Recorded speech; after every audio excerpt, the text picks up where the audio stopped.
Subscribe to Mwalimu Mfano Matabula online channel. Subscribe to get more knowledge about history.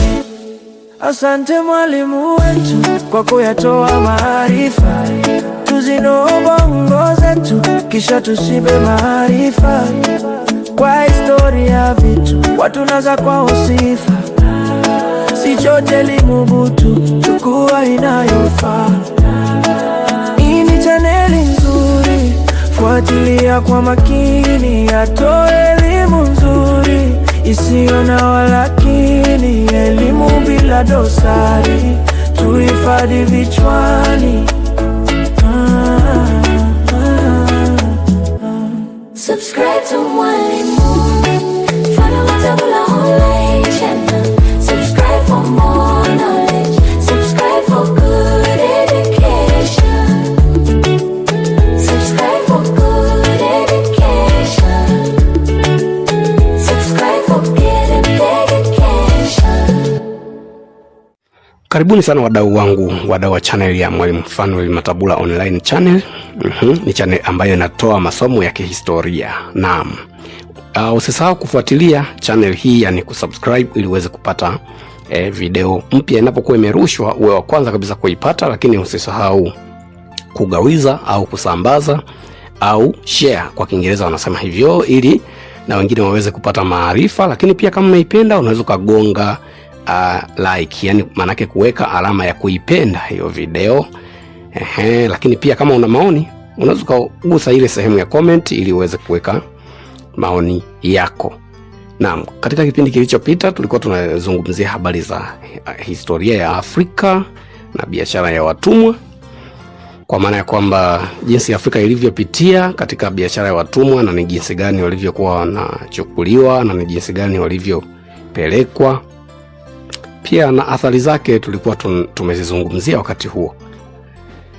Lakini kwa leo basi tukazungumzia kitu kingine ambacho kinajulikana kama historia ya ubepari wa viwanda. Historia ya ubepari wa viwanda.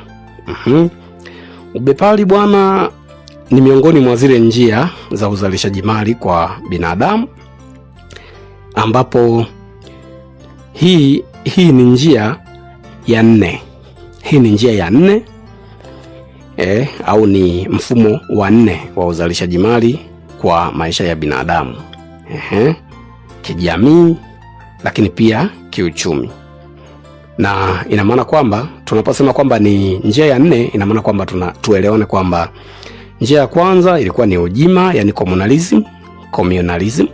Alafu njia ya pili ilikuwa ni utumwa, yani slavery. Alafu njia ya tatu ilikuwa ni ukabaila kwa maana ya feudalism. Alafu njia ya 4 ndio hii tunaizungumzia ya ubepari kwa maana ya capitalism. Alafu njia ya 5 ni ujamaa, yani socialism. Kwa hiyo hapa tunachokizungumzia hapa, tunazungumzia historia ya ubepari wa viwanda.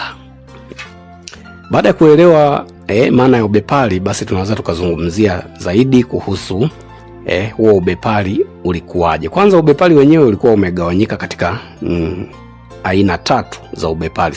Yani ni aina, lakini pia ni kama hatua. Hatua ya kwanza ilianza ni ubepari wa kibiashara. Yani huu ulikuwa unajihusisha na kununua bidhaa kwa bei rahisi na kwenda kuuza bidhaa kwa bei ya juu. Kwa maana ya kwamba walikuwa wao wanataka kujilimbikizia mali zaidi kwa kununua vitu kwa bei ya chini na kuviuza kwa bei ya juu.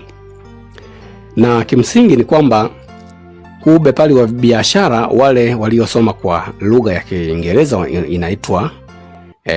inaitwa mercant capitalism. Kwa hiyo ina maana kwamba katika mfumo huu, baada ya kuona kwamba kujilimbikizia mali kupitia kununua bidhaa kwa bei ya chini na kuuza kwa bei ya juu imefanikiwa, wakaona tena pia wabuni mbinu nyingine katika hatua hii. Wakaanza kutumia njia za kunyang'anya, kupora, uharamia, lakini pia wakawa wanatumia biashara ya watumwa pia kama sehemu ya malimbikizo ya mali ambayo wanatakiwa wajilimbikizie. Kwa hiyo licha ya kwamba huo muda wa utumwa, yani slavery, kama njia mojawapo ya uzalishaji mali kwa maisha ya binadamu au katika mfumo wa maisha ya binadamu, huo mfumo tayari ulishapita, lakini bado walikuwa wao wanatumia hii kama njia mojawapo ya kujilimbikizia mali, kwa sababu waliona kwamba watumwa wanaweza kufanya kazi zaidi na kuwapatia mali ghafi zaidi ili waweze kufanya yale wanayoyaweza wao, kupata tu mali nyingi ambazo zitakuwa kwa wamiliki wachache, kwa sababu sifa ya ubepari mojawapo ni kwamba watu wachache wanamiliki njia za uzalishaji mali. Kwa hiyo wanakuwa na vitu vingi hali ya kwamba wao ni wachache. Kwa hiyo ina maana kwamba wao ndio wanakuwa matajiri. Kwa hiyo hapa panakuwa na matabaka. Kwa hiyo kama tulivyosema kwamba aina ya kwanza ilikuwa hiyo ya ubepari wa kibiashara. Lakini njia ya pili au hatua ya pili ilikuwa ni ubepari wa viwanda, ambayo ndio hii ambayo tutakwenda kuizungumzia, ubepari wa viwanda kwa maana ya industrial capitalism. Katika ubepari huu wa viwanda, hapa ndio kulikuwa na sifa ya matabaka mawili. Tabaka la kwanza lilikuwa ni wafanyakazi wa viwandani, ambao sasa hawa ndio walikuwa tabaka la chini ambao ndio wafanyakazi, lakini tabaka la pili lilikuwa ni la wakurugenzi, yani kwa maana ya wamiliki wa viwanda, wenyewe wanaomiliki hivyo viwanda. Kwa hiyo sasa ina maana kwamba katika ubepari huu wa viwanda, ina maana kwamba watu walikuwa wanategemea zaidi kuzalisha bidhaa kupitia viwanda, kwa maana ya mashine ifanye kazi kuliko watu.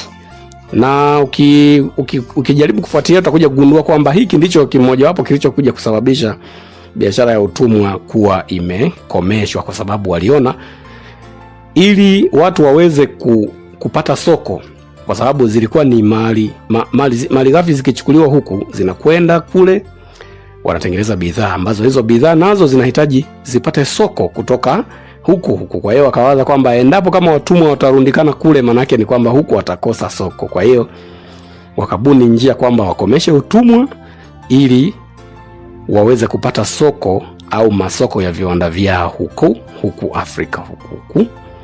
Kwa hiyo hii ilikuwa ni aina ya pili ya ubepari. Lakini aina ya tatu wanaita ukiritimba, yaani wanasema monopoly capitalism.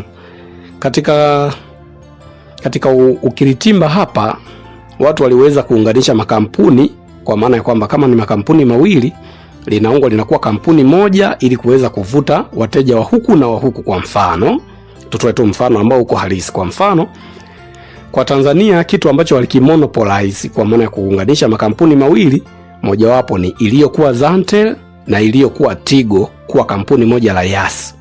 Kwa hiyo wateja waliokuwa na line za Zantel na wateja waliokuwa na line za iliyokuwa Tigo, manake wote wanakusanyika wanakuwa wateja wa kampuni moja ambalo linaitwa Yas. Kwa hiyo hivyo ndivyo jinsi walivyofanya monopolization ya kuunganisha makampuni huku na huku ili kuweza kupata kitu kimoja, ambapo sasa wateja waliokuwa kwenye kampuni hili na waliokuwa kwenye kampuni hili wote wanajikuta wamekuwa wateja wa kampuni moja iliyounganishwa, ambapo sasa hapo faida inakuwa ni kubwa zaidi kuliko makampuni yalivyokuwa yametawanyika.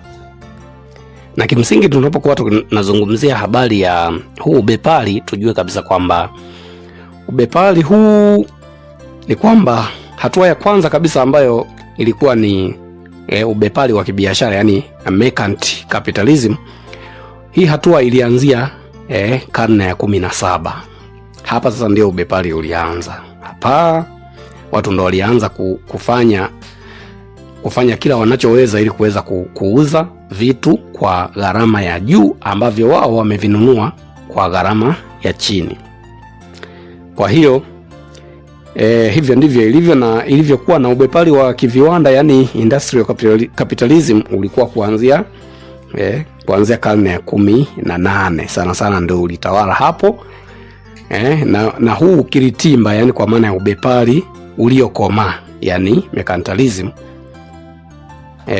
Sio mercantilism, ni monopoly capitalism. Huu ulikuwa katika karne sana sana ya 19. Kwa hiyo miongoni mwa sifa za huo ubepari wa ukiritimba kwa maana ya monopoly capitalism, mojawapo ya sifa zilikuwa ni kuanzishwa kwa mabenki na bima. Ingawa hivi vilianzia mwishoni kabisa mwa ubepari wa kiviwanda kwa maana ya industrial capitalism. Kwa hiyo walianzisha mabenki na bima ili kuweza kuhakikisha kwamba wawekezaji wanapokuwa wanawekeza mali zao, hata kama ikitokea wakapata hasara, bima ina uwezo wa kuwafidia. Lakini pia sio hilo tu, ni kwamba hayo mabenki yalikuwa na uwezo wa kutunza akiba, ambayo hiyo akiba ilikuwa inawasaidia hawa ambao walikuwa ni wawekezaji wa kibepari. Hawa tunawaita ni mabepari. Sasa tukija kwenye masuala ya ubepari wa kiviwanda, ambao huu sasa ndio tulitaka tuzungumzie, ina maana kwamba hizo zilikuwa ni aina ambazo tulikuwa tunazizungumzia. Sasa hapa miongoni mwa sifa za ubepari wa kiviwanda kwa maana ya industrial capitalism, kama jinsi tulivyozungumza mwanzoni kwamba ilikuwa ni mojawapo ya hizi sifa, ni kwamba kulikuwa kuna matabaka mawili, kwa maana ya kwamba kulikuwa kuna wamiliki wa viwanda ambao sasa hao ndio walikuwa wamiliki wa mitambo, na hao walikuwa ndio mabepari wenyewe. Lakini tabaka la pili lilikuwa ni tabaka la wafanyakazi, ambao sasa hao kimsingi walikuwa hawana zana za uzalishaji na walikuwa hawawezi kuzalisha mali, isipokuwa walichokuwa wanatakiwa kufanya ni kuuza tu nguvu zao ili waweze kupata malipo, japo na malipo yenyewe nayo yalikuwa ni malipo kidogo, lakini walikuwa wanafanya kazi. Walikuwa wanafanya kazi viwandani, kwa hiyo ina maana kwamba walikuwa wanauza nguvu ili waweze kupata posho yao. Kwa hiyo hawa ili wazalishe mali, manake kuzalisha kwao mali ilikuwa ni kuuza nguvu zao. Tunasema hivyo, ni kuuza nguvu zao viwandani ili kuweza kufanya waweze kuwa na mali hata na wao, kwamba waonekane wanafanya kazi. Na miongoni mwa athari zake ni kwamba wengi waliokuwa vijijini walihamia mijini kwa ajili ya kutafuta kazi, kwa sababu walikuwa wanajua kabisa kwamba huko kwenye viwanda kuna watu wanahitaji kuajiri. Sasa hapa kama nilivyosema mwanzo kwamba watumwa hawakuhitajika tena, kwa sababu watumwa walibidi warudishwe huku Afrika. Kwa hiyo ilibidi warudishwe huku Afrika ili waweze kuwa soko la bidhaa zilizotengenezwa, lakini pia waweze kuwa wazalishaji wa malighafi huku Afrika, ili waweze kuwa wanazalisha malighafi. Wakishazalisha malighafi wanakuja kununua hao mabepari, au wanakuja kuzichukua. Baada ya hapo wakishazifikisha huko kwao viwandani, zinafanywa mchakato, wanazitengeneza zinakuwa bidhaa fulani, alafu wanazirudisha. Kwa mfano, kama ni pamba ilikuwa inalimwa, ina maana kwamba walikuwa wanachukua pamba huku, wakishaifikisha huko inatengenezwa nguo. Ikishatengenezwa nguo, soko lao lilikuwa ni huku. Kwa hiyo mnazalisha malighafi na nyenye ndio mnakuwa soko. Ina maana kwa hiyo sasa, kwa mantiki hiyo, utumwa ukawa umekomeshwa kwa staili hiyo, ili waweze kupata soko la bidhaa wanazozizalisha wenyewe. Kwa hiyo sifa ya kwanza ni kwamba kulikuwa kuna matabaka mawili, ambayo ilikuwa ni tabaka la wamiliki wa viwanda na tabaka la wafanyakazi wa viwandani. Lakini sifa ya pili ni kwamba serikali ilikuwa haishiriki kabisa katika uzalishaji mali. Serikali ilikuwa haishiriki katika uzalishaji mali wakati huu, bali serikali ilichokuwa inafanya ni kutunga tu kanuni, kukusanya kodi na kutunga sheria ambazo zingewalinda hao mabepari waliokuwa wanaitwa kama wawekezaji. Kwa hiyo serikali ilikuwa ndiyo kazi yake, na tunaona kabisa kwamba mnamo mwishoni mwa karne ya 17 serikali ya Uingereza ilitunga sheria mbalimbali, ambazo hizi sheria zilikuwa zinawalinda hao mabepari, zilikuwa zinawalinda dhidi ya ushindani wa mabepari wa nchi zingine. Kwa hiyo ina maana hapa ni kwamba serikali haikuwa inajishughulisha katika uzalishaji mali, bali serikali ilikuwa inajihusisha katika kuwalinda hawa watu kuwekeza na pia ilikuwa inajihusisha kukusanya kodi. Basi hivyo tu basi.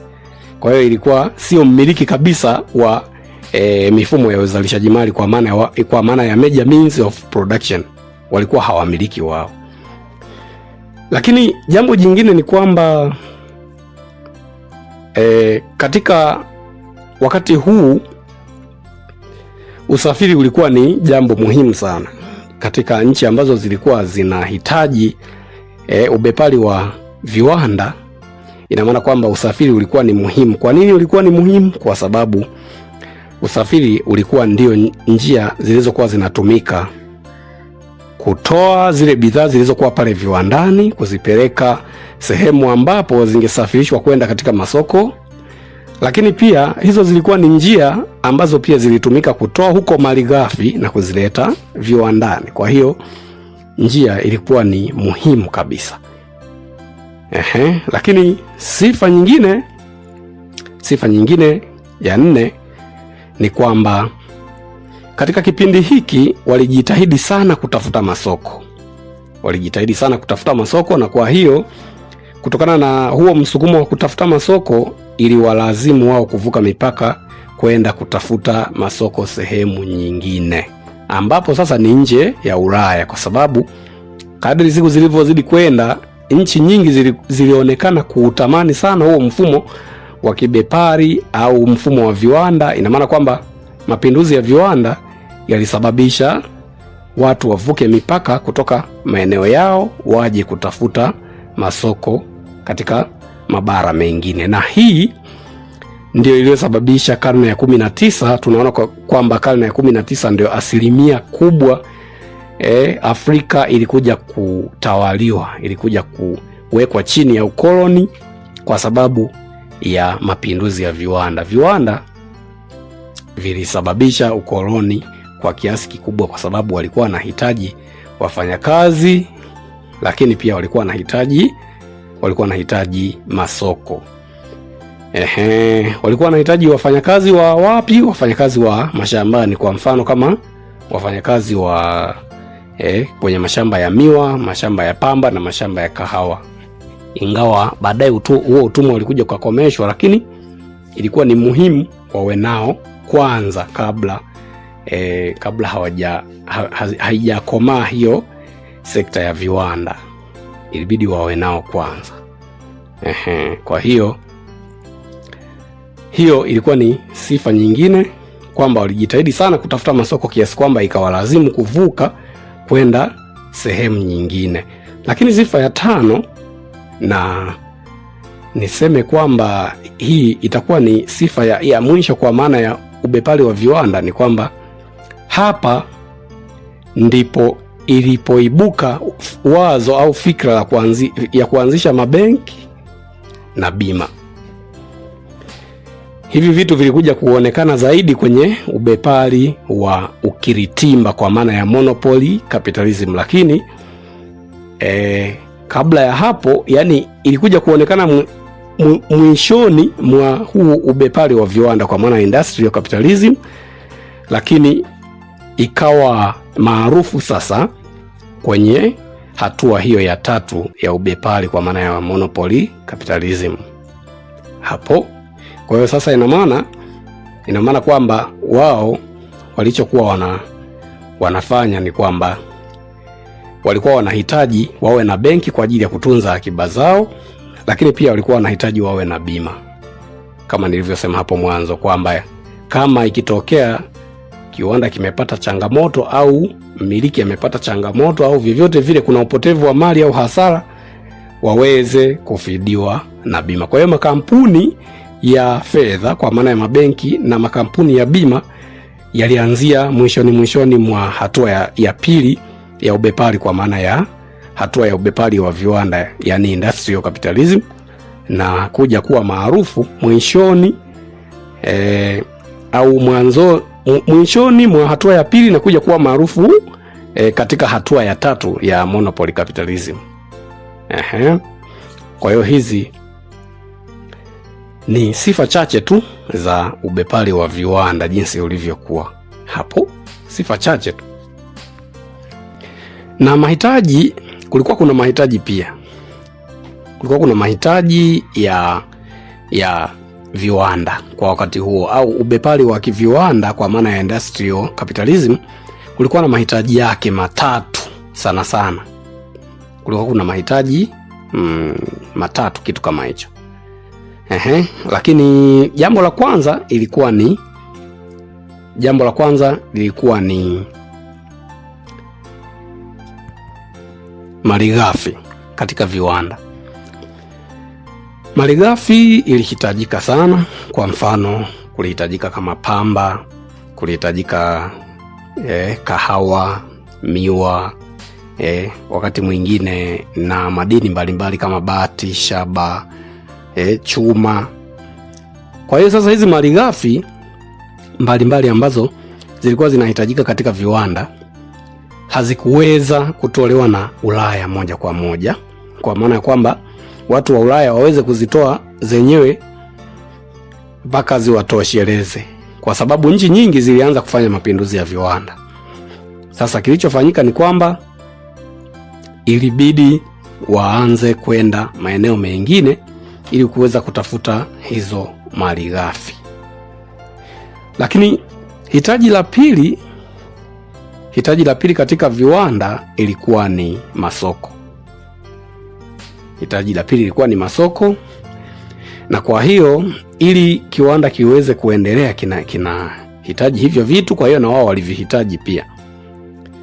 Masoko waliweza kuuziana wenyewe kwa wenyewe huko Ulaya bidhaa walizozitengeneza viwandani, lakini isivyo bahati ni kwamba haikuweza kukidhi, hilo soko la Ulaya halikuweza kukidhi bidhaa zilizokuwa zinatengenezwa, kwa sababu walitamani kwamba kila mtu aweze kutengeneza bidhaa nyingi, auze sana ili aweze kupata sana. Kwa hiyo na maana kilichofanyika, wakabidi waanze kwenda katika mabara mengine kwenda kutafuta masoko. Kwa mfano wakati wa huo ubepari wa viwanda, au wakati wa viwanda, bidhaa zilipozalishwa, watu hasa wale mabepari waliamua kuanzisha safari za kwenda kwa mfano bara la Asia na bara la Afrika huku kuja kutafuta maeneo ya kuuzia. Lakini hitaji la tatu lilikuwa ni eneo la uwekezaji. Eneo la uwekezaji, walihitaji eneo ambalo wangeweza kuwekeza bidhaa zao na zikaweza kuwapa faida.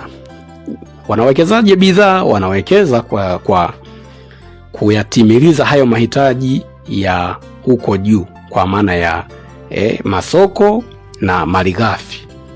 Ina maana kwamba baada ya kupata fikra hiyo, au baada ya kutambua kwamba mahitaji hayo ni muhimu, walichofanya, walikuja maeneo ambapo wanaweza kuwekeza, wakatumia nguvu ndogo, lakini kwa kupata faida kubwa. Kwa mfano, walikuja huko Afrika huku waliwekeza kwenye mashamba makubwa, yale yanaitwa plantations, ambapo tunajua kabisa kwamba kuna nchi zilizokuwa zimekuwa favored na hicho kilimo. Na kwa mfano kama Waingereza, wao walikuwa wana walowezi, walikuwa wanaitwa settlers, walikuwa wanaitwa hivyo settlers. Kwa hiyo hawa settlers walikuwa wanakaa maeneo ambapo walikuwa wanalima mashamba makubwa ambayo yalikuwa ni plantations, lakini pia waliwekeza kwenye migodi mbalimbali. Kama tunavyofahamu, na mifano ya nchi hizi ambazo zilikuwa na settlers, hata Kenya walikuwa nayo hiyo settlers, lakini pia hata Zimbabwe ilikuwepo hiyo settlers, kwa maana ya walowezi wa kizungu wanakuja kukaa kwa ajili ya mashamba yao makubwa. Kwa hiyo ina maana kwamba katika wakati huu wa ubepari wa viwanda, walijitahidi kutafuta maeneo ya uwekezaji ambayo yangekuwa ni favorable kwao, yani yangekuwa ni maeneo ambayo yanawasaidia wao kuweza kupata faida kubwa kwa kuwekeza nguvu kidogo. Na nguvu kidogo inayosemwa ni kwa sababu Afrika kulikuwa kuna nguvu kazi, lakini pia Afrika walichokifanya kitu kingine, waliweka viwanda vya usindikaji, yani processing industry.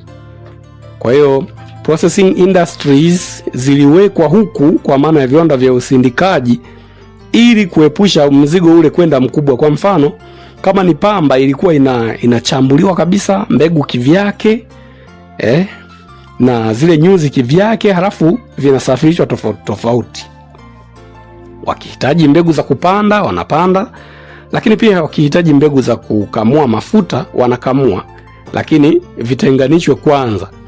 Kwa hiyo huku hakukuwa kuna viwanda vya kutengeneza bidhaa kwa maana ya manufacturing industry, hazikuwepo.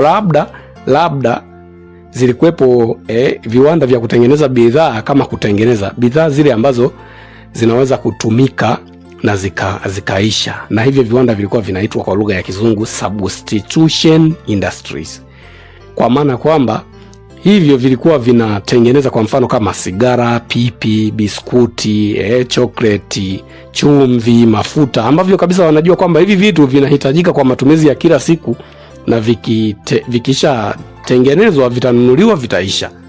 Kwa hiyo waliweka tu viwanda vidogo vidogo vya namna hiyo. Hawakutaka kujichosha kuweka viwanda vingi kwamba ili viweze kuwa ni viwanda ambavyo vinatengeneza kabisa bidhaa. Na hapa tukumbuke kwamba sababu mojawapo ya kufanya hivyo, Uingereza alishaogopa, kwa sababu Uingereza aliwekeza sana kwenye bara la Amerika, akawekeza karibu 30% au theluthi nzima ya vitega uchumi vyake, kwa maana economic schemes aliziwekeza kule. Lakini baada ya kuwekeza kule, kilichofanyika ni kwamba baada ya Marekani kujikomboa 1776 ikapata uhuru, maana yake zile economic schemes kwa maana ya vitega uchumi vyote vya Muingereza, vikiwemo viwanda na mashamba na kila kitu, vilitaifishwa vikawa vya Marekani. Kwa hiyo sasa Marekani ikawa ni nchi yenye nguvu duniani kwa maana ya super power. Kwa hiyo sasa ina maana hata huko Afrika watu walikuwa wanawaza kwamba wakiweka huku viwanda wakajimaliza kama walivyokuwa wamefanya kule, nchi zitakapopata uhuru watapata shida. Kwa hiyo ni mojawapo ya sababu hiyo.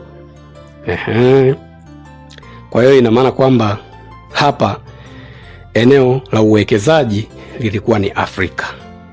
Waliwekeza kwenye mashamba, lakini pia waliwekeza kwenye migodi, na waliweka processing industries kwa maana ya viwanda vya kusindika, vya kuchakata tu hivi. Lakini pia waliweka zile substitution industries kwa maana ya viwanda vinavyotengeneza bidhaa za kutumika kila siku. Lakini pia wakati huu ndipo kulitokea watu wakawa wanahitaji wafanyakazi wa gharama nafuu ambao wangeweza kufanya kazi karibu masaa 12 bila kuchoka, au hata kama wakichoka wasiwe na uwezo wa kudai haki. Na ni kweli walifanikiwa, waliwafanyisha watu wa Ulaya hizo kazi, na waliweza kufanya kazi hizo kwa kipindi fulani. Lakini baada ya hapo, kutokana na kwamba ni wazungu wenzao na ni watu ambao hawawezi kufanya kazi kwa gharama nafuu kiasi hicho, ina maana kwamba walianza kupanga migomo na maandamano, ambayo hiyo sasa iliwalazimisha baadhi ya watawala wa serikali za Ulaya wakati huo kuanzisha sheria ambazo zilikuwa zinawalinda wafanyakazi. Sasa katika hizo sheria zilizokuwa zinawalinda wafanyakazi, kwa mabepari ilionekana ni tatizo kwa sababu hawa mabepari walikuwa wanahitaji watu ambao wanaweza kufanya kazi kwa muda mrefu na kwa gharama kidogo. Sasa baada ya zile sheria ikaonekana kama gharama ya wafanyakazi imepanda kwa upande wa Ulaya huko. Kwa hiyo ina maana kilichofanyika, wao wakaamua waendelee kuwekeza kwa wafanyakazi wa gharama nafuu na wanaweza kufanya kazi kwa muda mrefu, hasa waendelee kuwekeza huku Afrika. Ingawa lakini waliokuwa na watumia walikuwa wakati huo bado ni wanaonekana kuwa kama ni watumwa, kwa sababu biashara ya utumwa ilikomeshwa taratibu. Ilikomeshwa taratibu mpaka pale walipoona kabisa kwamba sasa Afrika inahitajika iwe soko na pia iwe mzalishaji wa malighafi, mmoja wapo katika wazalishaji wa malighafi. Lakini kabla ya yote ni kwamba huu ubepari wa kiviwanda, kwa maana industrial capitalism, hawa walikuwa wana watu ambao waliwatangulia, vitangulizi vya ukoloni, kwa sababu haya mambo ya ubepari ndio yalikuja kusababisha ukoloni. Kwa hiyo tunapozungumzia habari ya vitangulizi vya ukoloni, maana yake tunazungumzia masuala ya hawa waliokuja kwa ajili ya kuanza kuipeleleza na kuichunguza Afrika ili kuweza kupeleka taarifa ambazo hizo taarifa sasa zingeweza kuwasaidia wale watu ambao ni watawala waweze kuja na kutawala bila shida wakiwa wana taarifa zote. Na kwa hiyo sasa katika wapelelezi hao au katika vitangulizi hivyo walianza wapelelezi, kwa maana explorers, ambao sasa walikuja wakaingia mpaka ndani kabisa katika maeneo ya Afrika ili kuweza kujionea kwamba je, Afrika kuna nini, kuna shida gani, je kuna uwezekano gani wa kufanya utawala huku au kuzalisha vitu au kufanya vyovyote vile. Kwa hiyo walipeleleza, wakatoa taarifa. Walivyotoa taarifa wakaja na wamisionari. Wamisionari hawa walikuwa ni kama waeneza dini, lakini kimsingi ni kwamba walikuwa wanaeneza dini kwa sababu mbili, au walikuwa wamekuja kwa sababu mbili. Moja, kueneza dini ambayo hiyo ingelainisha nyoyo za Waafrika na kuona kwamba kumbe kufanya vitu ambavyo ni kama vile migomo na vitu kama hivyo ingekuwa ni changamoto. Kwa mfano, walifanya utafsiri batili wa Biblia, misinterpretation, kwa sababu tunapozungumzia habari ya wamisionari manake ni watu waliokuja na Biblia, mkono wa kulia anahubiri lakini kushoto ana bunduki, kwa maana kwamba akikutana na resistance yoyote aweze kujihami, akikutana na upinzani. Kwa hiyo na maana kulikuwa kuna tafsiri tofauti. Kwa mfano, kwenye maneno haya, mtu akikupiga shavu la kushoto mgeuzie na kulia. Mtu akikuazima kitu, mtu ukimwazima kitu usimuombe akurudishie. Umeona bwana? Kwa hiyo kwamba ina maana, kwa mfano, ikitokea mtu amekuja amekuomba kitu fulani, umemwazima, hautaki kuomba akurudishie. Ukipigwa kulia geuza na kushoto. Sasa hayo maneno ndio yaliyokuwa yanatumika sana kwenye kurainisha nyoyo za Waafrika. Lakini sio hivyo tu, walikuja watu wengine ambao walikuja wafanyabiashara na wanachama wa vyama vya kibepari, ambao sasa hawa walikuja kama ni watu wanaokuja tu kufanya biashara za kawaida, lakini pia kumbe na wao walikuwa wana uchunguzi wao ambao walikuwa wanaufanya hasa katika bara la Afrika kwa ajili ya kujiandaa au kuliandaa kuanza kutawaliwa kikoloni, kwa sababu ili mambo yaweze kuwanyokea, waweze kupata maeneo mazuri ya kuwekeza, waweze kupata nguvu kazi ya bei rahisi, walihitajika kupata watu ambao wangewasaidia kuchunguza, na baada ya kuwasaidia kuchunguza wajue kwamba kama panatawalika, na kama panatawalika, je, panatawalikaje. Kwa hiyo hivyo ndivyo walivyofanya ili kuweza kuwapata wafanyakazi ambao hawa wafanyakazi wangekuwa ni wafanyakazi wa bei rahisi, lakini wangekuwa wanaweza kufanya kazi kwa muda mrefu bila changamoto yote, kwa sababu ile migomo ambayo ilitokea katika nchi za Ulaya mpaka wakaamua kubadilisha sheria, wakaamua kuwawekea sheria za wafanyakazi ambazo ni nzuri. Hiyo migomo ilikuwa ni migomo ambayo inaanzishwa na vyama mbalimbali. Kwa mfano, vile vyama vikubwa vitatu vile zile harakati tatu zile za Uingereza, kwa mfano kama tukianza na ile Ludism, baadaye kaja na Chartism, ambao sasa hao ndio walikuwa wamekaa kabisa kisiasa zaidi, kwa sababu hata bungeni walienda wakatoa na zile demand 6 zile, ikiwemo kwamba watu wakishafika miaka 22 waanze kupiga kura, na wao wanafanya uchaguzi wa majimbo na vitu kama hivyo. Kwa hiyo wakaanza hao, na baada ya hapo wakaja wale watu wa trade union ambao wao walikuwa wanajikita zaidi kwenye mambo ya uchumi sana, sio kwenye mambo ya kisiasa. Kwa hiyo migomo ndio ilisababisha wavuke boda kuja kutafuta jinsi gani wanavyoweza kujipata kwa kuwekeza kwa gharama nafuu na kupata vitu vyenye faida zaidi. Kama tujuavyo kwamba wamisionari walikuja kwa ajili ya kueneza dini au kueneza Ukristo, lakini walikuja wakiwa na mashirika mbalimbali ambayo kwa mfano baadhi ya mashirika mengine yalitoka Ujerumani, mengine yalitoka Uswisi, mengine yalitoka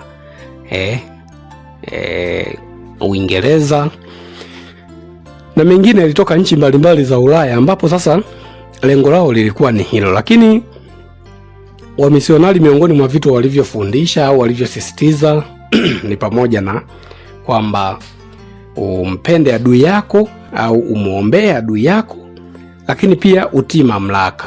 Mafundisho haya yalisisitizwa sana. Kwa sababu gani yalisisitizwa sana? Ili kuweza kuandaa Waafrika waweze kukubali koloni wa Ulaya. Kwa hiyo hii iliwaandaa Waafrika au iliandaa nyoyo za Waafrika kwa ajili hiyo. Walitumia dini kama mojawapo ya nyenzo ya kuandaa watu kukubali koloni.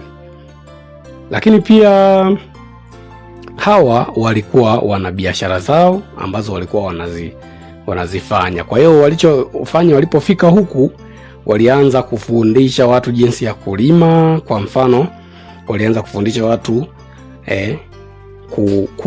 kujiokoa kiuchumi, kwa maana ya wakawafundisha watu jinsi ya kutengeneza mashamba, na wao wakawasaidia kutengeneza mashamba, kwa mfano ya kakao, ya kahawa na mashamba mengine ambayo yamkini hayo mashamba kwa kipindi hicho yalikuwa ni ya majaribio. Ila sasa kutokana na kwamba majaribio hayo yalikuwa yanalenga kuona kwamba je, Waafrika wataweza kufanya kweli kile kitu ambacho kinakusudiwa, basi waliweza kuwafundisha na waliweza kuwafanya waweze kujiona kana kwamba wanaweza kujitegemea kiuchumi kwa kupitia mazao hayo ya biashara. Hizo ndizo zilikuwa ni harakati za wamisionari, ambao hawa wamisionari wengine walikuja Afrika Mashariki, akiwemo bwana John Craft na yule John Rebman, ambao sasa hawa watu walikuja kwa malengo hayo ya kimisionari, kuhubiri Ukristo na kuwafanya baadhi ya Waafrika wao Wakristo. Kwa hiyo kwa baadhi ya maeneo walifanikiwa, lakini kwa baadhi ya maeneo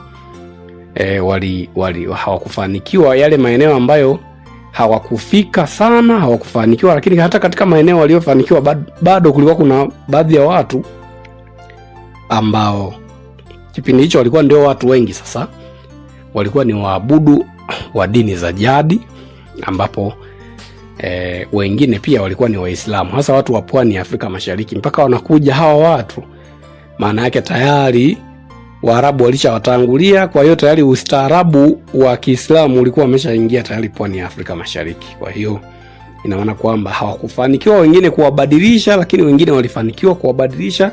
Wengine walibaki kwenye dini ya Uislamu na wengine walibaki kwenye dini zao za jadi.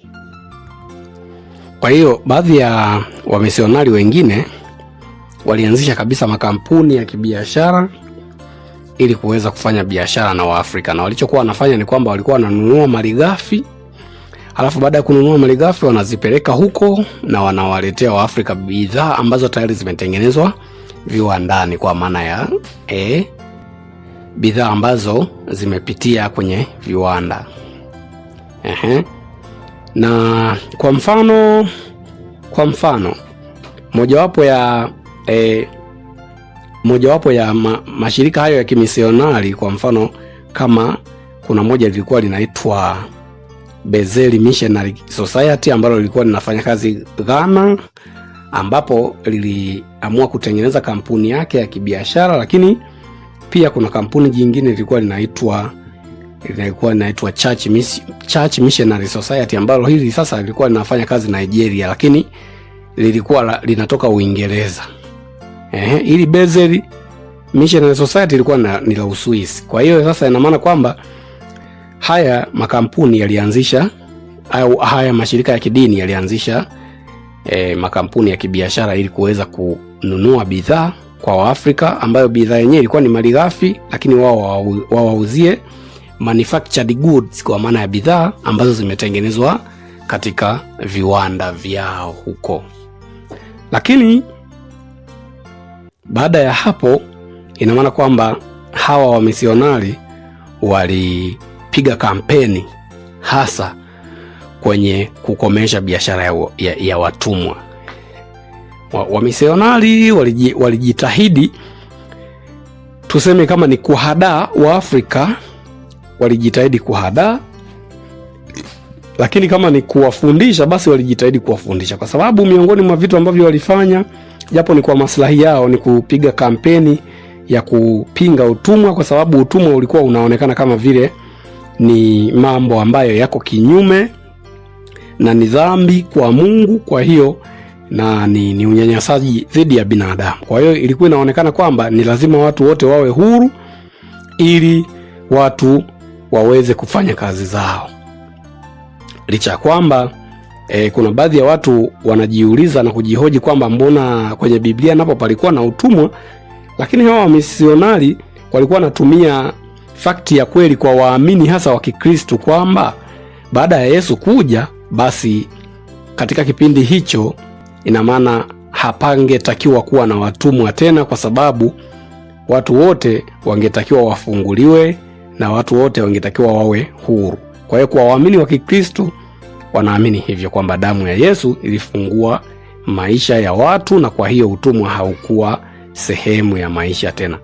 Kwa hiyo ina maana na wamisionari nao walitumia kampeni hii kwa ajili ya kufanya upinzani mkubwa dhidi ya biashara ya utumwa, ili biashara ya utumwa iweze kukomeshwa.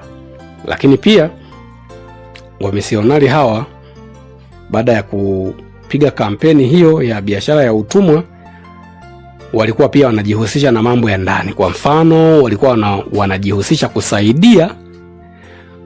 kusaidia kutatua migogoro ya Waafrika wenyewe kwa wenyewe, hasa migogoro ya kikabila au migogoro ya jamii na jamii nyingine, migogoro ya tawala na tawala nyingine. Kwa hiyo walikuwa wanajitahidi sana kufanya hivyo ili kuwatengenezea Waafrika mazingira ya kuwaamini na kuona kwamba hao ni wenzao. Kwa hiyo hata wengine watakapokuja wasije wakawaona kama vile ni watu wabaya.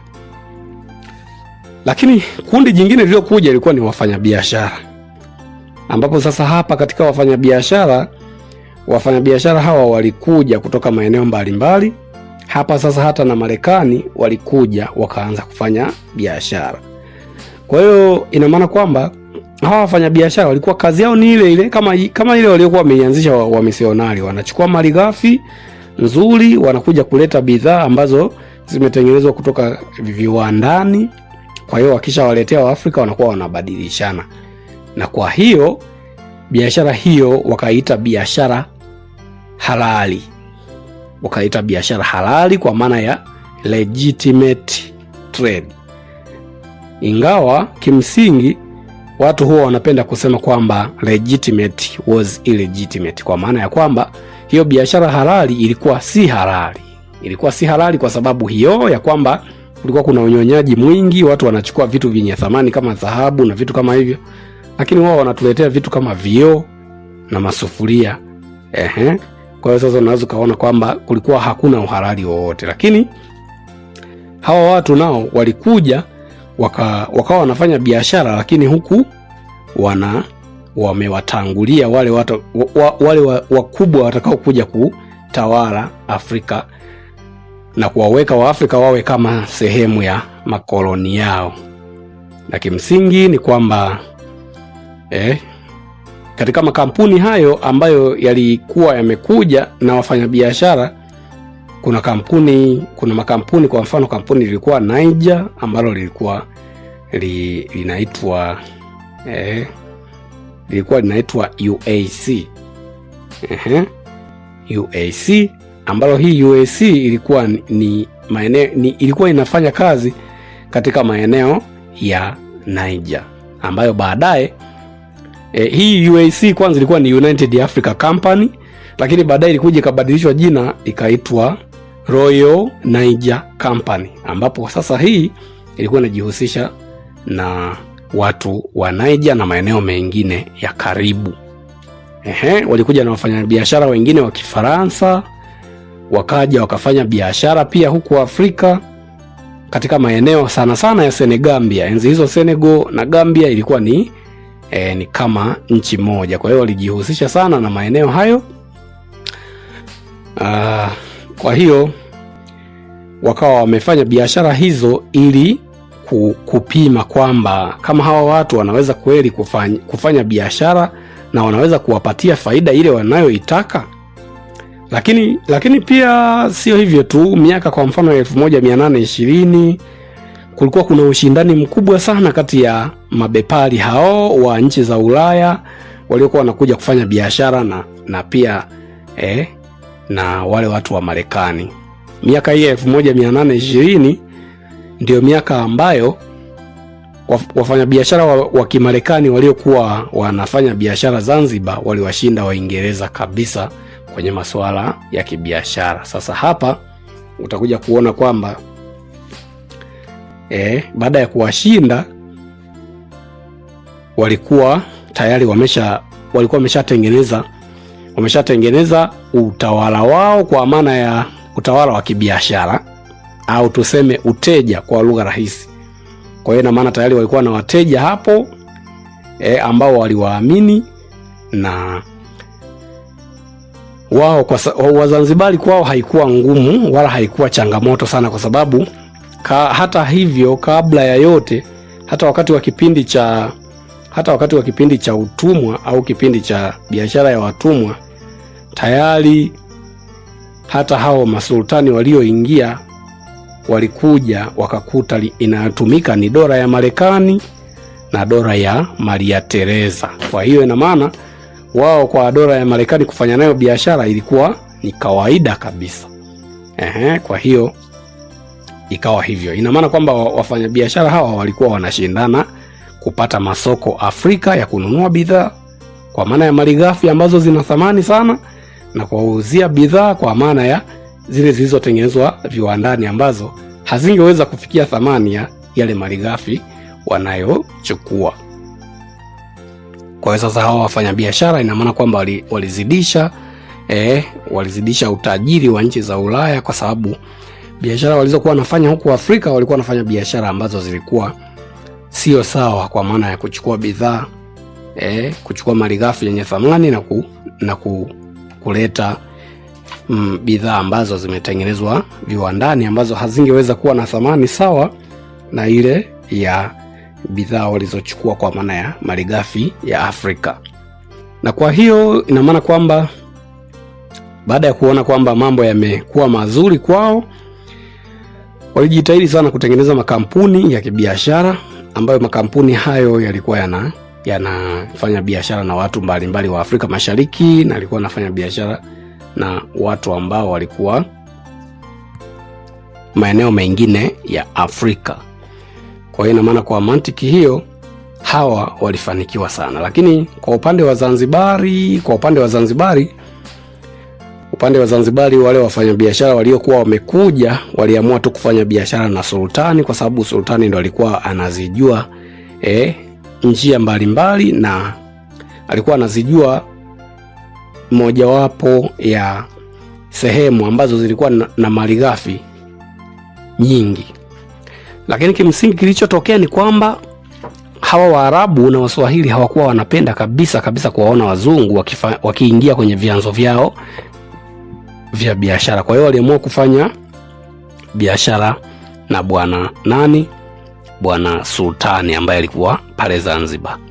lakini kuna mfanya biashara mmoja wa Kifaransa ambaye aliingia maeneo ya ndani, lakini pia na mmoja Mwingereza na yeye ambaye aliingia, bwana James Stock kama sijakosea, aliingia katika maeneo ya Afrika ndani na akashirikiana na Wanyamwezi ili kuweza kuwazuia wafanyabiashara wa Kiswahili na wafanyabiashara wengine kuweza kufikia katika vituo ambavyo tayari walikuwa wameshavianzisha yeye na Wanyamwezi. Lakini pia kulikuwa kuna wapelelezi. Hawa wapelelezi wao walikuwa ni watu ambao walikuja kuchunguza na kuandika ripoti kuhusu utajiri, uchumi na maeneo ya Afrika na jiografia yao. Hawa wachunguzi au wapelelezi kwa maana explorers, wao walikuja kwa ajili hiyo, lakini pia walikuwa wanaweza kusafiri ili waweze kuona kama huko wanakosafiri mambo yakoje, uchumi, vitega uchumi vinaweza kukaa huko au haviwezi kukaa huko. Na mfanyabiashara wa kwanza kabisa kuja alikuwa ni bwana Mungo Park, ambaye huyo alikuwa ni mzungu ambaye miaka 1794 alitumwa aje magharibi mwa Afrika ili aweze kupeleleza mto Niger. Kimsingi alifanikiwa kufika 1796, alifanikiwa kufika kabisa katika maeneo ya mto Niger, lakini hakufanikiwa kupeleleza vizuri kwa sababu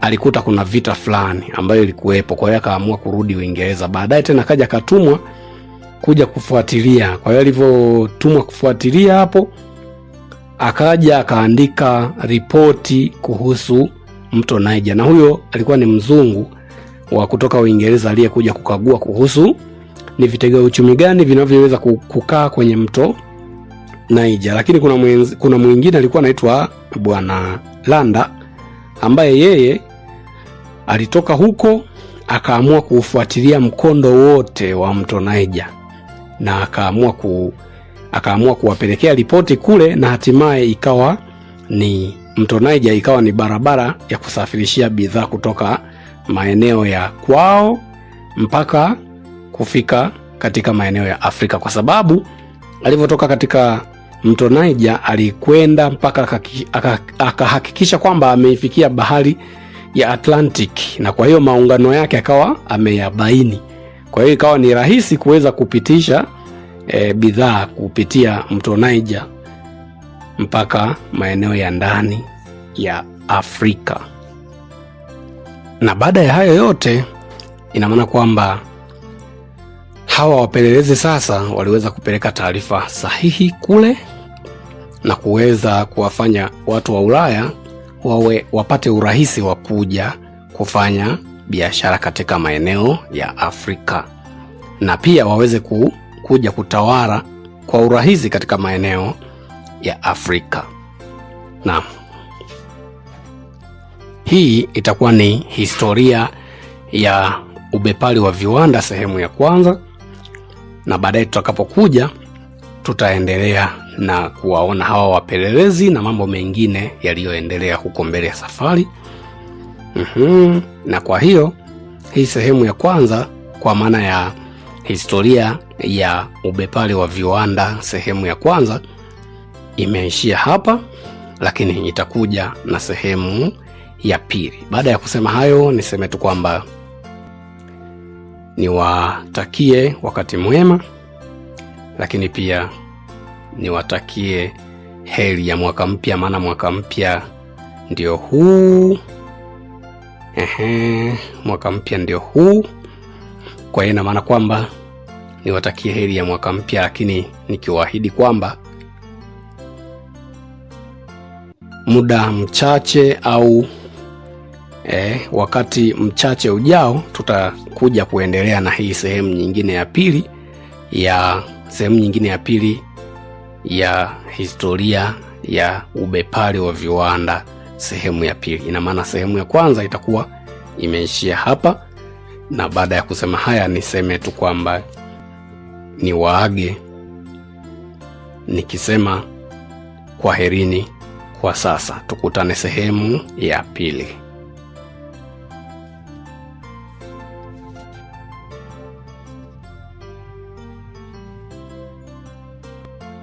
Subscribe to Mwalimu, follow Matabula online channel. Subscribe to get more knowledge about history. Asante mwalimu wetu kwa kuyatoa maarifa, tuzinue bongo zetu kisha tusibe maarifa. Kwa historia vitu watu naza kwa usifa, si chote limubutu, chukua inayofaa. Hii ni chaneli nzuri, fuatilia kwa makini, atoe elimu nzuri isiyo na walakini, elimu bila dosari, tuhifadhi vichwani. Subscribe to Mwalimu, follow Matabula online.